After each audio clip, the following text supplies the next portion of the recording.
Welcome back guys, Vishal Gupta आपका teacher. कैसे हो आप सब स्टूडेंट्स? इस वीडियो में मैं आपको क्लास 12 सब्जेक्ट बिजनेस स्टडीज का जो हमारा चैप्टर नंबर 1 चल रहा है, nature and significance of management का, उसका अगला टॉपिक इंपॉर्टेंस ऑफ मैनेजमेंट कराने जा रहा हूं।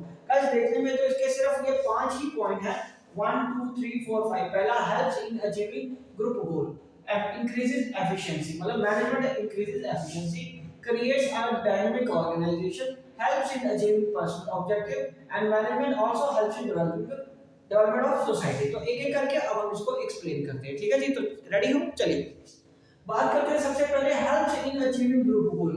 तो गाइस देखिए, ऑर्गेनाइजेशन में दो तीन तरीके के गोल होते हैं, जैसे मैंने आपको कल भी डिस्कस करा था। ऑर्गेनाइजेशनल गोल, पर्सनल गोल और सोशल गोल्स, ठीक है। बट जो ऑर्गेनाइजेशन के अंदर लोग होते हैं उनके अपने इंडिविजुअल गोल में, जिसको हम पर्सनल गोल कहते हैं।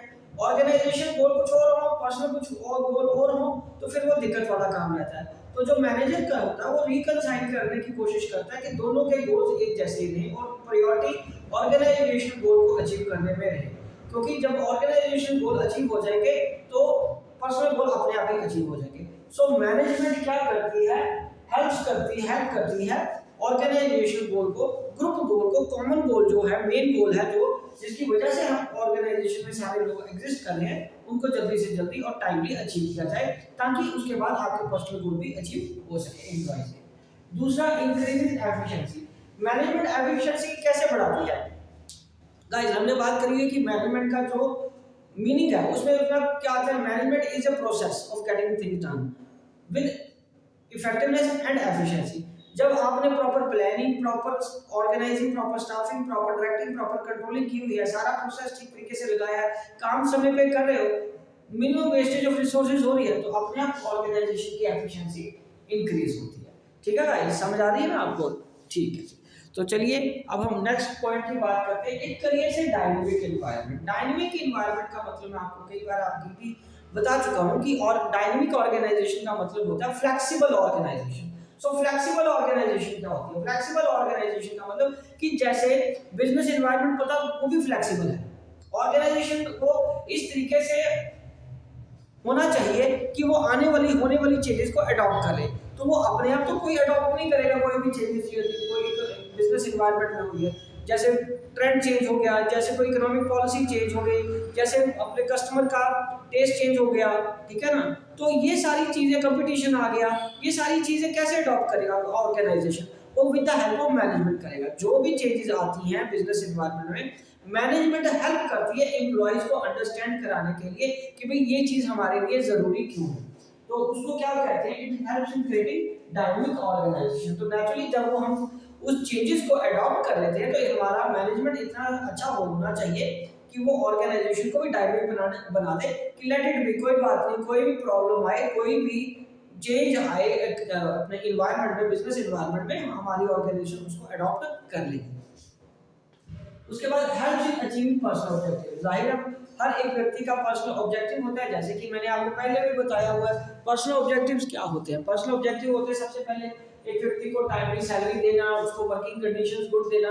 तो मैनेजमेंट क्या होती है? मैनेजमेंट पर्सनल ऑब्जेक्टिव को अचीव करने में भी हेल्प करती है। बिकॉज अगर मैनेजमेंट अच्छे तरीके से काम कर रही है, प्रॉपर तरीके से सारे काम हो रहे हैं, तो नेचुरली ग्रुप गोल या जो मेन गोल है हमारे ऑर्गेनाइजेशन के गोल है, वो टाइमली अचीव हो जाएंगे। जब वो टाइमली अचीव हो जाएंगे तो फिर क्या होगा? जब वो टाइमली अचीव हो जाएंगे तो फिर पर्सनल गोल अपने आप अचीव हो जाएंगे। तो नेचुरली अगर किसी व्यक्ति का ये गोल है कि उसको सैलरी बढ़नी चाहिए, कि वो चाहता है कि उसकी सैलरी 1 लाख हो जाए, तो भाई उसको ग्रुप गोल को अचीव करके देना पड़ेगा, क्योंकि जब तक वो ग्रुप गोल को अचीव नहीं करेगा उसको अपना पर्सनल गोल अचीव वो कैसे कर पाएगा? ठीक है जी, चलिए आगे है helps in development of society. So guys management कैसे हेल्प करती है सोसाइटी के डेवलपमेंट में? देखिए मैनेजमेंट में क्या होता है कि ऑर्गेनाइजेशन की बात करें, जो मैनेजमेंट जिसको रन करना होता है जिस ऑर्गेनाइजेशन को, उसमें बहुत तरीके के लोग इन्वॉल्व होते हैं।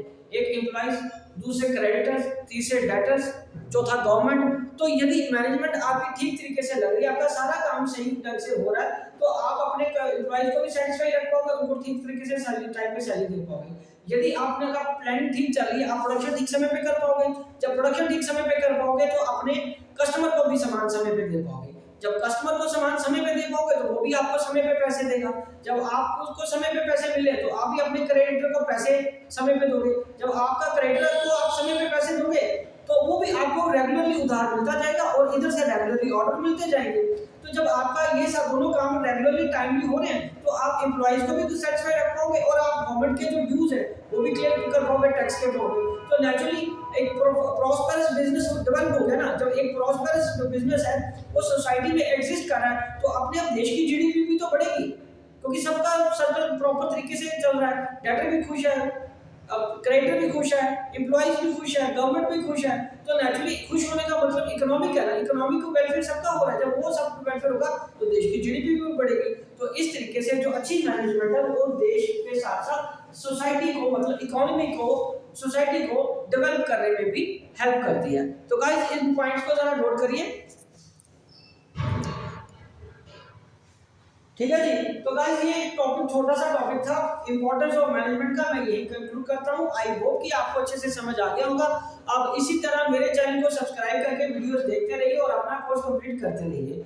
और हाँ, यदि आपको इन में कोई चीज मेरे से पूछनी है, समझनी है, तो आप कमेंट बॉक्स में अपनी क्वेरी मेरे को सेंड करिए, मैं उसका सूटेबल रिप्लाई आपको जरूर दूंगा। Wishing you good luck.